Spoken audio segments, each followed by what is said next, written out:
Hello friends. So இந்த cake order பற்றி பார்க்கலாம் வாங்க. இது ஒரு சாக்லேட் ட்ரஃபிள் கேக். கஸ்டமர் எக்லெஸ்ஸாக கேட்டிருந்தாங்க அண்ட் 1 kg குவான்டிட்டிலையும் கேட்டிருந்தாங்க. ஸோ அவங்க கேட்ட மாதிரியே எக்லெஸ் சாக்லேட் ஸ்பாஞ்ச் பேக் பண்ணிவிட்டு லேயர்ஸில் சாக்லேட் ட்ரஃபிள் ஃபில்லிங்ஸாக கொடுத்துக்கிறேன். தென் க்ரம் கோட்டிங் முடிச்சுட்டு மெயின் கோட்டிங் ஸ்டார்ட் பண்ணியிருக்கேன். ஆல்ரெடி நான் பண்ணின கேக்கோட இமேஜ் ரெஃபரன்ஸ் தான் எனக்கு சென்ட் பண்ணியிருந்தாங்க இந்த சிஸ்டர். அண்ட் அது மாதிரியே அப்படியே ரெப்ளிகேட் பண்ணி கொடுங்க அப்படின்னு கேட்டிருந்தாங்க. வேறு ஒன்றும் இல்லை, இந்த மாதிரி லைன்ஸ் போட்டு ஹஸ்பண்ட் டேட் அந்த பேட்டர்ன் தான்.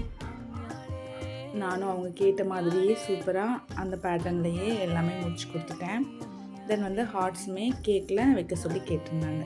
அதுவுமே வச்சு முடிச்சப்புறம் கேக் பார்க்குறதுக்கு ரொம்ப சிம்பிளாக ரொம்ப அழகாக இருந்தது. அண்ட் நீங்கள் இந்த மாதிரி கேக் டிசைன்ஸ் பற்றி என்ன நினைக்கிறீங்க, விச் மீன்ஸ் ஹஸ்பண்ட் டேட் அப்படிங்கிற வேர்டிங்ஸ் பற்றி என்ன நினைக்கிறீங்க அப்படிங்கிறத கமெண்ட்ஸில் சொல்லுங்கள். தேங்க்யூ.